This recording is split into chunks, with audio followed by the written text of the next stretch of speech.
Well, let's look at chapter 1 under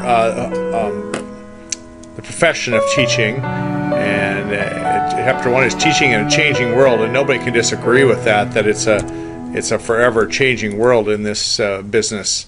So let me flip over to the textbook and just give you a look at the outcomes here.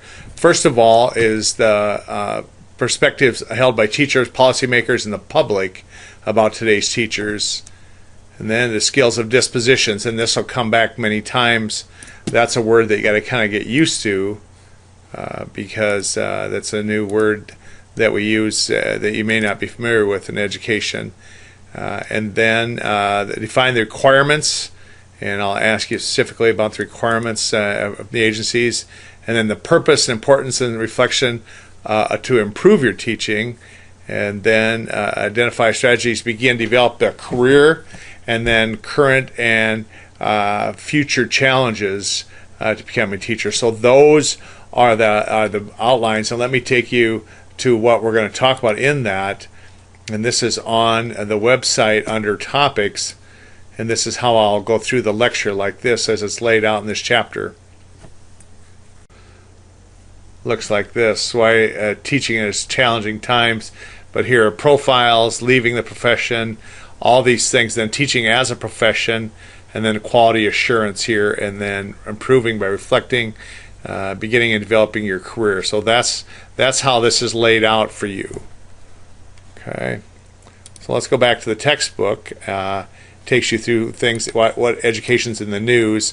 I'll let you read those different topics. I'll flip ahead here a couple to where it actually starts. So here's today's teachers. Teaching profession generally attracts the best and brightest. Let me come back here. It's more rigorous than in the past. And may require a 3.0. So here's number 1, and this is what I'll do when I want you to add stuff. I'm going to write on here, here's number 1 question. And so you've got this. So in here I'm going to ask you, so what is the requirement at DSU to be involved in the College of Education? Okay, and so this is what that'll look like. You come back here, and this is what your note outline will look like. So you would come here right where I asked it and put number 1, and you can tab over whatever you want to do. DSU GPA requirement.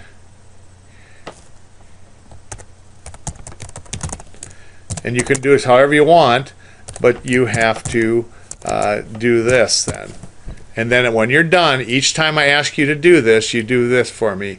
You turn it red, whether you have a Mac or a PC, you have this capability. So you'll always turn it red. Everything I ask you to put in there, you'll stop and add it like this, and then turn it red. And then you return to the lecture right where it is. Okay, so stop the lecture and do this. Now, if you can't find this, those from DSU should be this. If you're not from DSU, this is public information. You go on their website, get in the College of Education, look up requirements to be admitted to the College of Education. You'll be able to find it. Don't panic if you're not from DSU. You can find this. And it's probably similar at your university. And I can tell you it's not a 4.0, but we have a requirement of what your grade point has to be to admit to the College of Education. So this is number 1.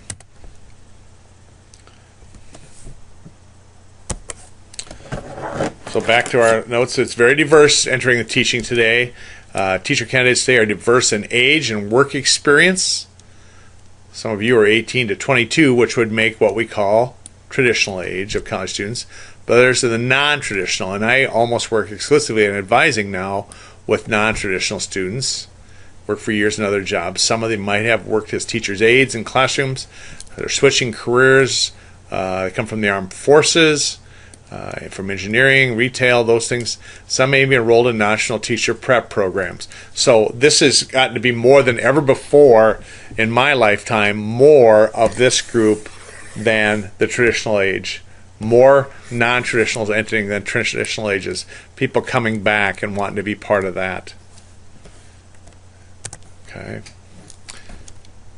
And the importance of our society. Well, one thing, it is the information age. Okay, society has great expectations for their teachers and their schools. The responsibility of students in social and physical things. Let's flip over here what this is about. This is what we expect of you to guide this academic achievement, social and physical development, and educated citizenry. And that's a unique term. So we don't have people that are non-educated. But the big thing there is, so you read. A just and caring society is very interesting that we would teach that in school. These authors you'll find will have a lot of those leanings that the school teachers would teach you values. And it's so interesting because normally we say check your values at the door except on these things that we deem. So this is very interesting. A just and caring society, if that comes from families, that doesn't come from schools. But for our purposes here, you'll see this is all over that they're going to instill, they're thinking you will instill your values into these folks. So go with that. And then this is the big thing that's changed. This is the biggest change. It's an information age. And what does that mean? Well, let me flip back over here what it is. The current age at which information and its management are critical to education and societal advancement. And what that means is there's so much information now on the World Wide Web that one of the jobs as a school is how to assign value to that information. Because as you know, both you and I are authors on the World Wide Web in one form or another. So anybody that can hook up to a Wi-Fi anyplace now can author material that shows up on the internet, on the World Wide Web. And so what is that? With that, as schools, how do we know what the value of this information is? Because there's lots of it out there. All right. And then challenging and rapidly changing responsibilities in a democratic society. And that, of course, goes with this. That schools are going to take a swing at telling you what are issues you should be concerned about. Okay, and then the view of public school teachers. First of all, the quality is of primary importance when we select you, our future teachers, and parents understand the importance of quality teaching to academic success. And now, as I have kids crossing the finish line in school, I can tell you this is way more important than other things, is who these people are. And this quality is an interesting term because relationships, what I noticed, my kids for the most part gravitated to teachers that created relationships with them and with the school as a whole. So how about this first one? Should parents have a say in picking their child's teacher? So this will be number 2 here, and I'm going to put like this down here, number 2, discuss. And wherever I ask you to discuss something, that will be here back on the web page. And you'll see I have it written here, but I'm going to put it down here for you to respond in these comments.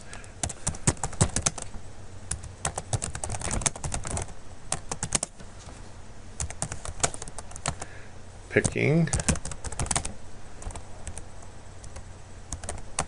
child's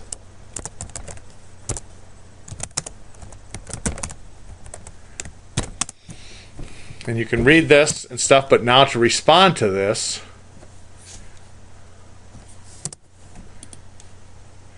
you will come here to reply.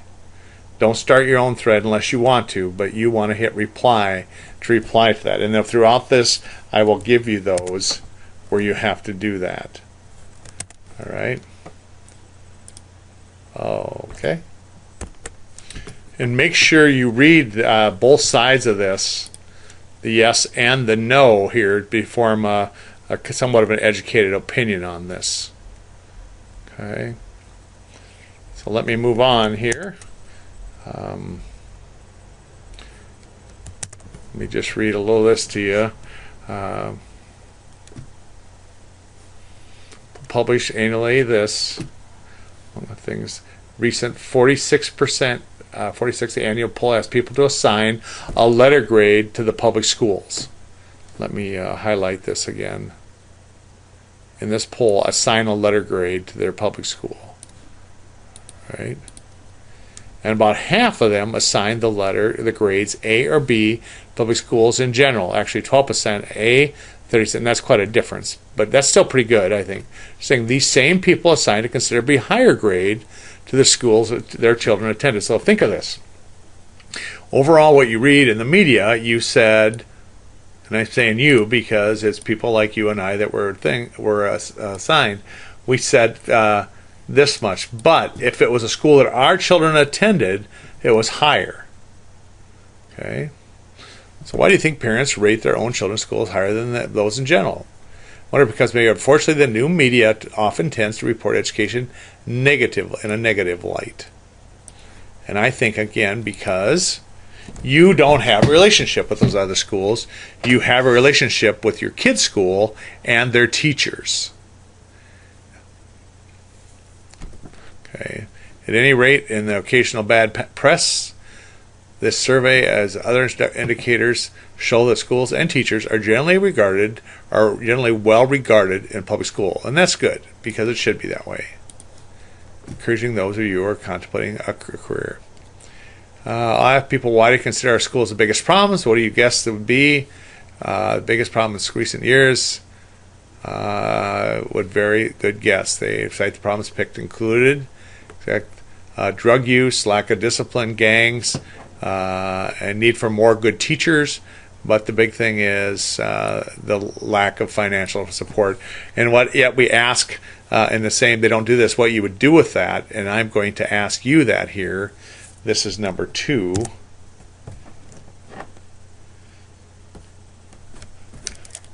I'm going to go like there. This is number 3 now. What would you do with more money? So you'll do the same. I'm going to say, what do with more money?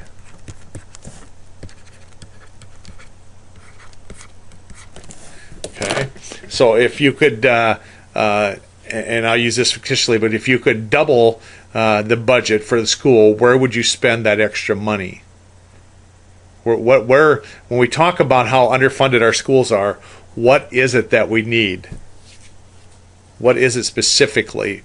Pick the top 2 things that you think do not get enough attention where this money is spent. Because it kind of drives me crazy that we continue to say it's underfunded, but nobody can specifically say what that is, where that money needs to be. So you think about this and respond to this, and stop now and do this.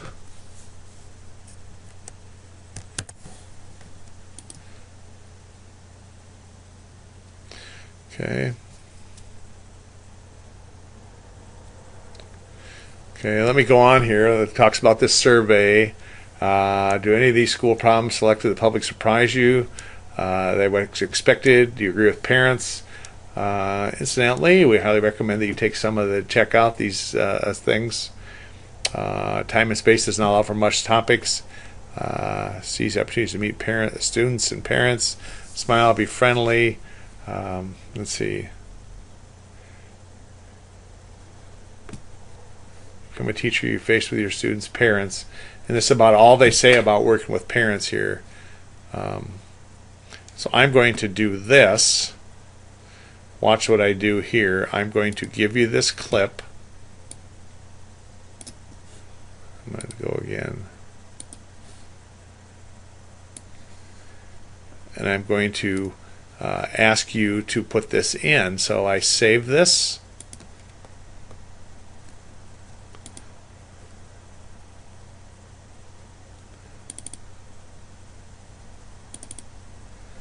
I'm going to make a folder here. I'm going to call this a new folder of clips. And I'm going to say this is chapter 1 clip. Okay, I'm going to upload this into Google. You'll download it. And then you'll come in here.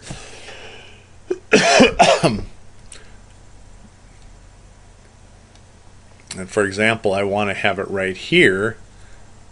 I'm going to push this down a little. Now watch what I do. I'm going to push this down. And right here I want to put it, so I say insert. And I'm going to do a picture. And I'm going to grab it from where I have it.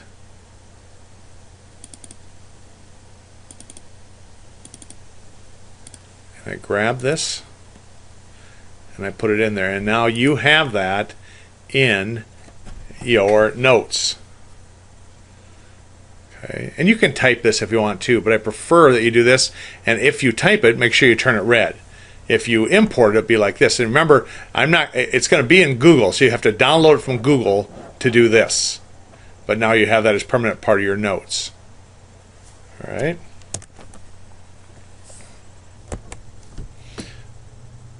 So here's what I'm going to do throughout the lectures. I'm going to clip this so that you have this. And I clip it like this. You don't have to clip, you just have to import. I'm going to save it. And I'm going to save it as this, a clip. It's under Chapter 1.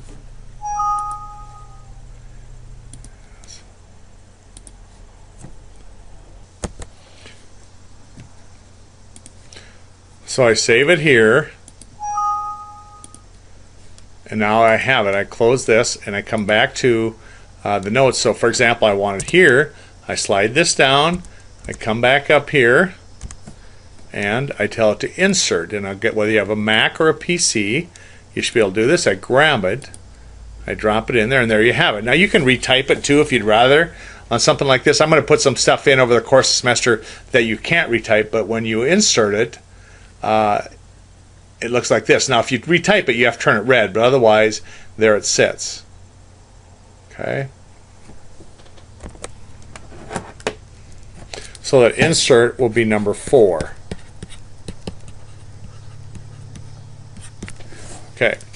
Now let's look at this. So who teaches in these challenging times? You know, it's the picture tries to cover a number of different things. If I were them, I would have had somebody with a disability teaching there also, but it covers it a little bit. But let me show you what the textbook's going to say. 3.2 million teachers in public schools. And there's a question on the test about that. Does not include there's nearly 500,000 from private schools. And then there's another almost 1 million of me. And 60% of these public school ones are in the elementary. And this many administrators and professionals.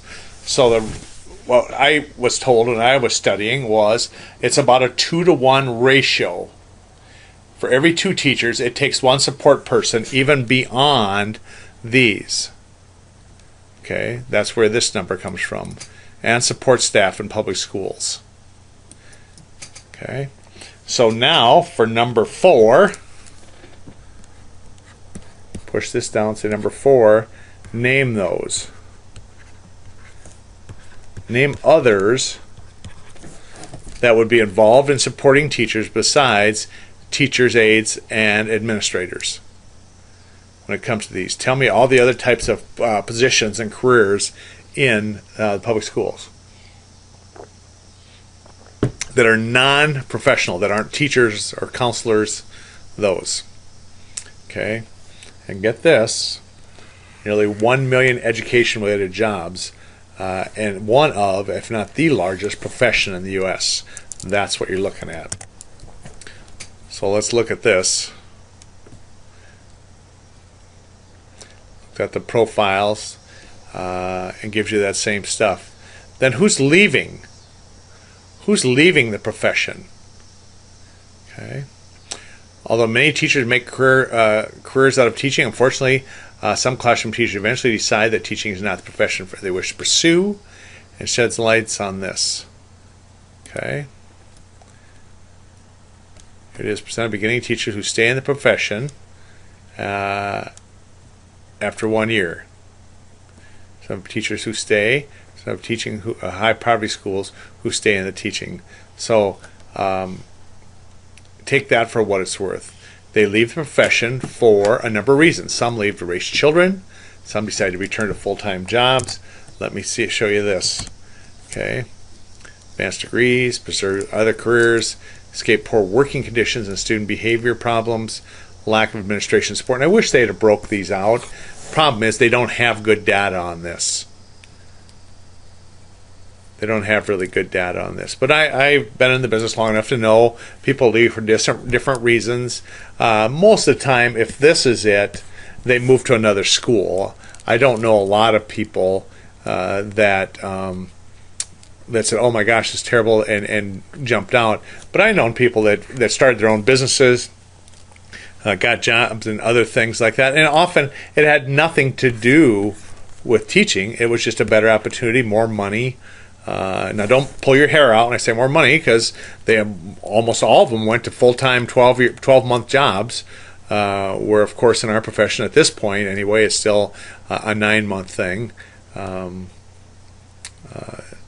But lots of that, and of course, you don't see a lot on this because a lot of those returned. I have a sister who stopped and then returned after her children were older. But that's the reasons they leave. So this is the next portion here on supply and demand of teachers, and many influences on that. And let me show you what that is like. Who's two groups, new teachers, returning teachers, and then what is this demand? Well, first of all, student-teacher ratios and the district location, because the more remote, the harder it is to get people. This isn't surprise, but like in the Sioux Falls area, there's obviously a bigger demand, but there's also a bigger supply of them. Field shortage of diverse backgrounds, shortage of school funds, limit the number of teachers schools can afford to hire. And so you may see that where they would like to hire more, but they have to do what they can with the money they have. And also, teachers can be successful entrepreneurs. Sometimes the supply is greater than demand, as it says here. And what field would you say? I'm going to make that right here. What field would you say that happens in? And this will be number 5. What fields is there greater supply than there is demand? So in other words, which of the teaching fields, teaching areas, would you say there's more teachers than are openings? Okay, that's number 5. So do that and then come back.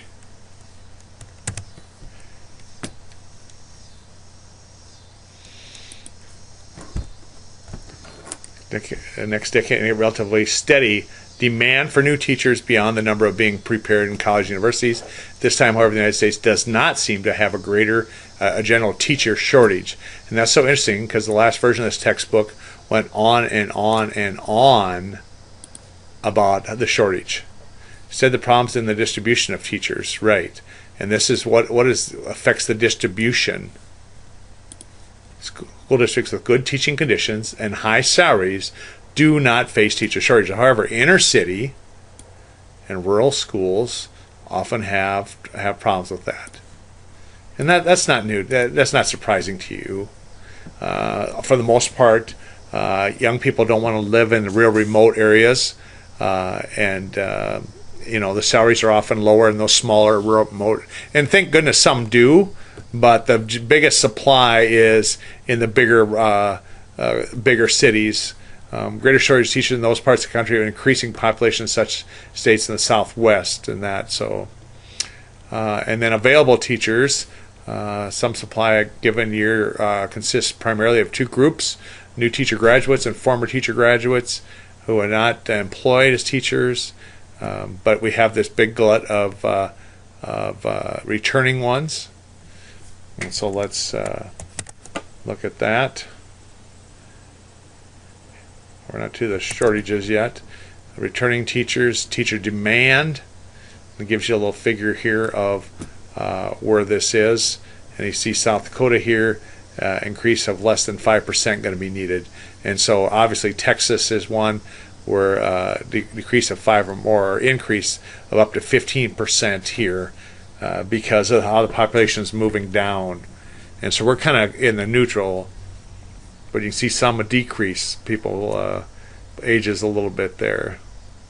Then student to teacher ratio can affect it, and that's by how much money you have to hire them. And then location of the school district, teaching field shortages, need for more special ed, especially in a certain here. So this is obviously the shortage areas, and again, this is not a surprise to you that those are the ones that have the shortages. That you walk out our doors with a degree in special ed, not only you'll get a job, generally you'll get a job where you want it, because increasing not only there's turnover in special ed, but increasing demand.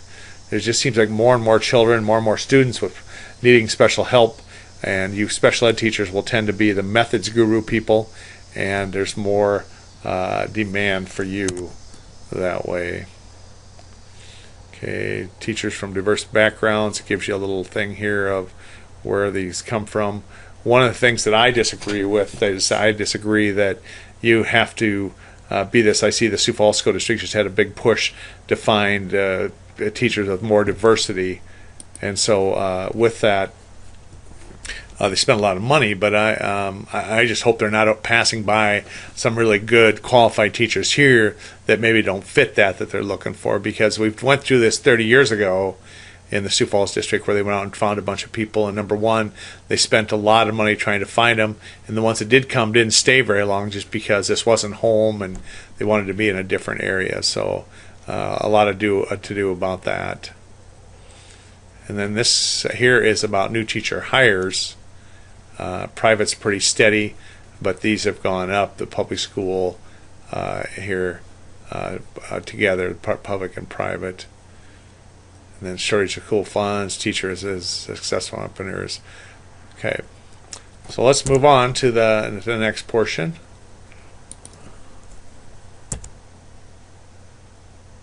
Teaching as a profession.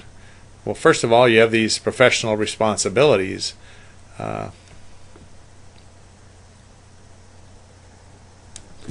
got licensure and practice through professional standards. Not only these boards get set standards for a license, but also have standards and process for monitoring and practicing of teachers. Usually have the authority to remove teachers' license. So that is the professional responsibilities of it. Successful teachers exhibit dispositions. And right here will be number 6. What is the disposition? Give that definition.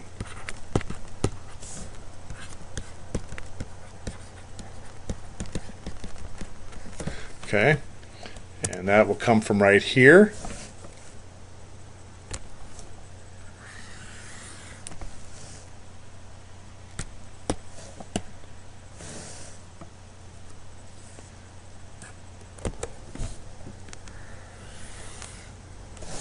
And you bring that into right here. What is a disposition? Okay, so as a profession, here is the things. First of all, here's what these dispositions could be.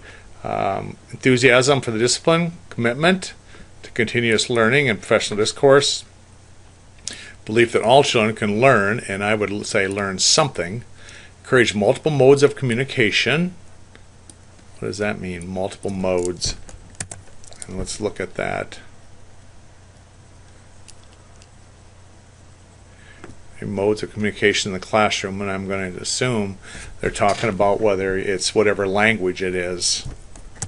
And then develop respectful, productive, and collaborative partnerships. And then using and conducting educational research. This is number 7. You put one line here what this means from your textbook right here. Okay. Professional knowledge, authentic assessment of teacher competence, control over work with little supervision, generally agreed upon knowledge base for their work, and understand the academic discipline for this. So this is what you need to know for this. And again, I'm going to ask you to bring this in, authentic assessment right here. This will be number 8. What is this?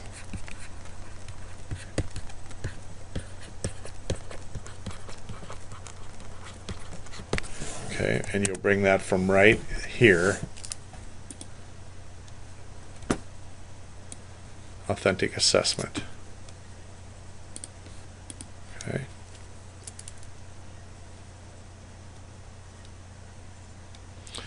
professional skills. Let's go back and look at that. Here's the skills. Development of skills and disposition that help students learn. So these 5 things: to manage the classroom, motivate students, work with parents and colleagues, assess learning, and develop lesson plans. So here's what you're going to do with this. And this will be number 9. You stop now and do this. You're going to email this to me. And you're going to email it to my Gmail. figandT@gmail.com. Okay, not to my campus address, to my Gmail. And here's what that's going to look like. So for example,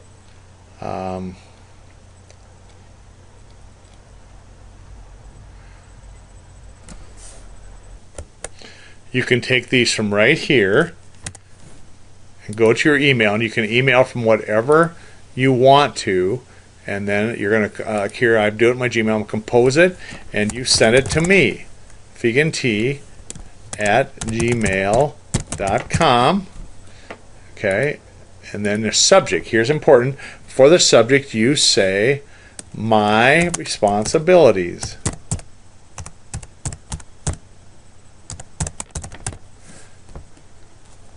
As a teacher. And then you can leave me a note here. This is what, or whatever you want to say here. But then you can simply do this. Drop those in there and send. And that way when I get it, I'll see it's from you. And make sure you have a signature so I know who it's from. But that's how you'll address that part of it under professional skills. And that comes from right there, and that's number 9.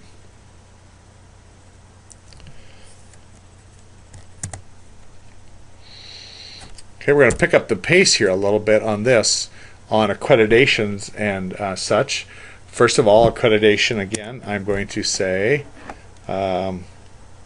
this will be number 10, and I just want that term, accreditation.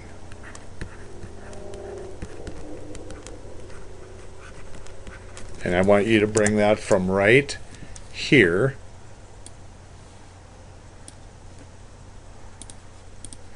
you're bringing that in there. And then you're going to give me one line. Number 11 is this. You're going to give me one line for each of these. You're going to tell me what regional accreditation is. You're going to tell me what CAPE is. You're going to give me one thing about what licensure, this. Each one of these, one sentence, and you're going to turn each one red, showing me where they're at, and you're going to tell me what each of those are, and it comes from right here. They're right in a row for you. Okay.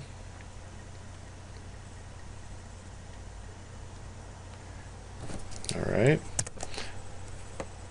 Yep, there's Praxis, Advanced Certification, National Board, Teaching Board. Each one of these you're going to have an understanding because you're going to write something about each one. For example, here, what are the things to be national professional standards, to be certified nationally? And then standards comes down here, using technology to better. So first of all, here's a thing about standards, and then using technology, and then this ESA is brand new. You get to have something about that, and what that is was the latest Fed's involvement.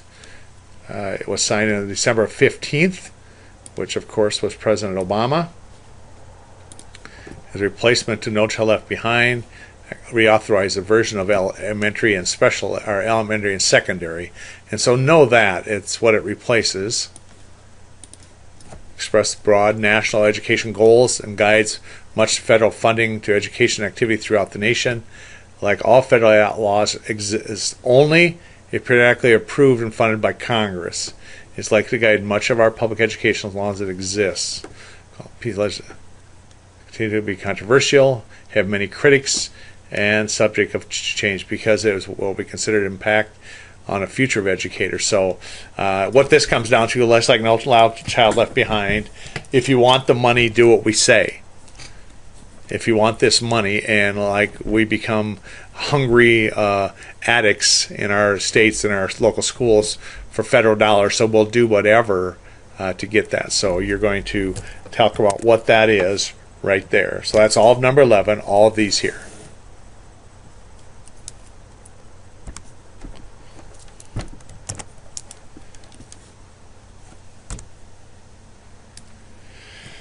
Improving by reflecting, and this takes you through how you do that, and I'm going to give you that in a bigger chunk also, and that's this. This will be number 12, where you make a statement about each of these, and what I want you to do is connect that to this. How does each of these play a role in improving by reflecting? And let's take a look at that. Here they are, and one for each. Collecting and organizing materials, developmental tasks. Okay, and they're there at the bottom, yep. And then your career.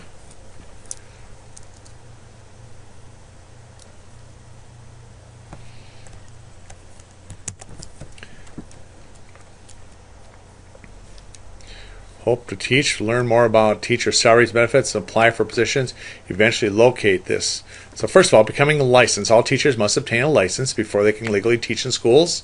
Many private schools also require their teachers to be licensed. Each state determines its own. So first of all, how do you become a licensed teacher? Who puts that in here? So this is, I have to look back, this is number 13. And that is who determines, who gives this license to be a teacher? And obviously, as you just saw, it's the state. The state does that. And then these tests, most states require candidates to pass one or more standardized tests. Okay. Many institutions require candidates to pass these tests before they're admitted to our programs, just like we do at DSU. More than half the states require candidates to pass tests in both professional pedagogy and subject area, as we do in South Dakota. And the cutoff scores determine passing set by the states, and they vary greatly. Requiring future teachers majored academic rather than only in education. Students complete courses in education, field experience, student teaching, so all that. And then we get into this about searching for a position. And I go to this. It doesn't give you this, so I'm going to ask you to do this. Let me just look at this a second. School districts typically would like applicants to present evidence that respondents to the following questions. Can the candidate do the job? Will the candidate do the job? Will the candidate fit in? Will the candidate express well what he or she wants in professional assignments? And does the district's vision match that of candidates? So I'm going to put that here, searching for a position, and this will be number 14. And I'm going to say it's these 5 things on page 23. You're going to put those in again. You'll slide that down, and you will turn them red. Okay. Education in a changing world, like salary differences. Each board of education in this agent or state empowered to set salary levels for employees in school districts that governs. Each school typically has a salary schedule that outlines the minimum and maximum salary of several levels of study beyond the bachelor's degree. For example, a beginning teacher with a bachelor's degree might be paid $35,000, while one with a master's $42,000. Teachers with 20 years of experience might be paid $50,000 to $76,000, depending on the school districts.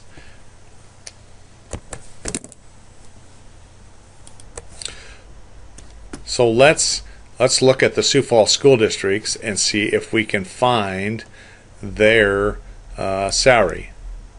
Okay, and their website's a little cumbersome, I think, that you have like this. So first of all, I'll look under our district and see all the different things, and that's I don't know how to clean this up, but it's overwhelming, I think. So I'm looking under the district, and let's see here.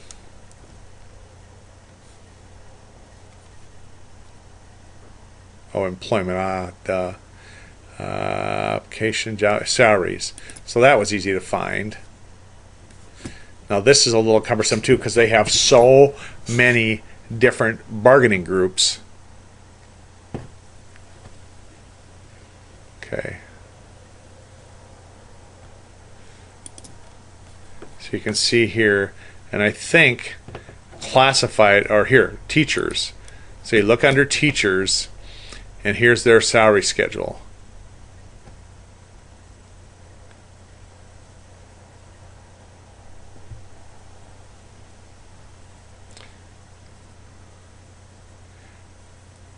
Okay, so how I interpret this, and it's a little hard to interpret. If you're 0 to 1 years, you're coming in, this is their beginning salary. And their top end is over here, and it's based on these different steps by how many advanced degrees you have. BA plus 24 to get to step 4, MA to be step 7, MA plus 24 to step 9. And so, like I say, to me it's a little cumbersome, but you can kind of tell, for example, 10 years, and you haven't advanced your degrees here, but depending on what you've done, it moves this way. Okay, and then it's a little cumbersome here, but this is their top end here. And again, we can, you'll hear me say this all term long, we can get all crabby about this, but that's not a bad salary. You'll live a good life. You work 9 months. Sure, you have to do some stuff in the summer, but every other profession, let's do it this way. Here's my calculator. Let's just say here, you're about here, and you're making 50,000 in your 10th year, and so we take it like this, and we say 50,000.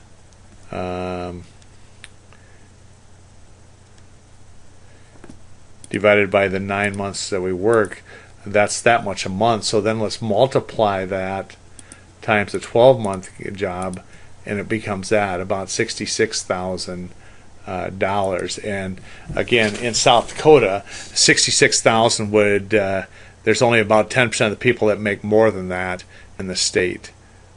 And so that's not bad. And all the complaining we have, you work in the Sioux Falls School District, we can go higher.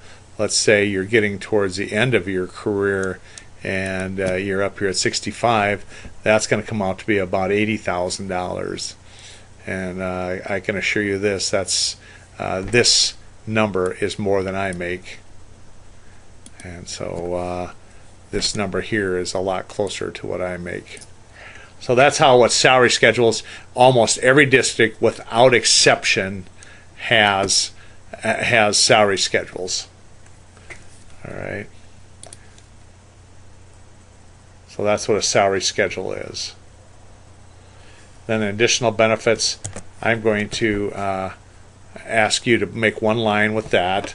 So this will become number 15.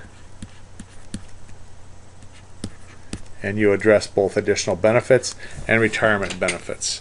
Now let me tell you a story about benefits. There's a young gentleman who retired from DSU about, must be 5 or 6 years ago now, but he told me in the first year he retired, he was making more money, taking home more money than he ever did while he was teaching. And here's the reason. Number one, he turned old enough to get the Social Security benefits, but he also, the retirement system in South Dakota is so good.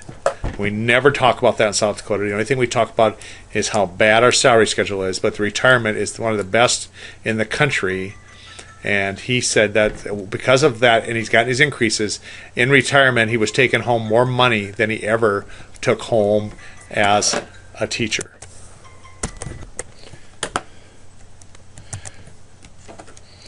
And then understanding through working conditions, let's take a look at that. I'm going to give you these also. Make sure you understand this in this induction years. Mention that in improving through experience, and then developing as a teacher, renewal of license. So I'm going to give you those also here. So this will be number 16. Will be make a statement about each of these. Okay, let me just talk about the renewal of a license here so you don't miss that. Most states require teachings to be renewed periodically. Professional license usually not granted until after a certain number of years professional practice. In South Dakota, we grant it right away. Ha! Another blessing, okay? Some states require a master's degree. Like New York, I know for a fact, you're not fully certified until you have a master's degree. And if you require a successful completion of a portfolio, videotapes, and that, to retain a license throughout one's career, continue professional activities will probably be required. Okay? And in South Dakota, you have to extend your credits. You have to get additional credits and send them in. Okay? And now the challenges of becoming a great educator. Let me see what we have about that.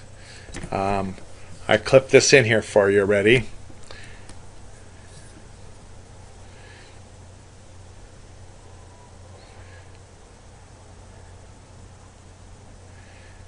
Okay, and let me see, and there they are right there. Okay. So here's what I'm going to do with that. We're done with it. So I'm going to just leave this in here for you, but you let's see, let me think about what to do with this.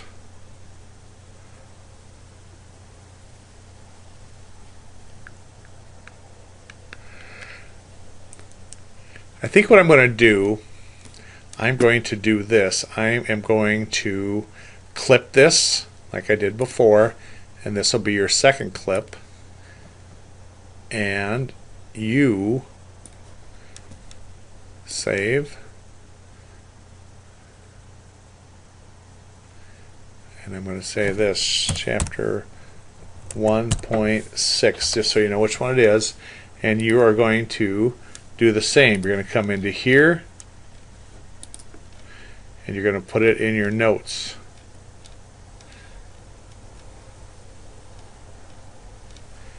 Down here, under here, this is the last thing you'll have. Again, you'll download it from my Google.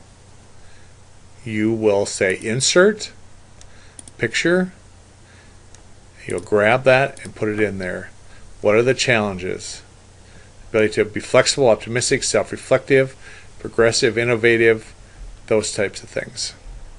Okay, and when you're done with your notes, you'll save them and submit them in the D2L, and you'll be on your way to your project. Thank you.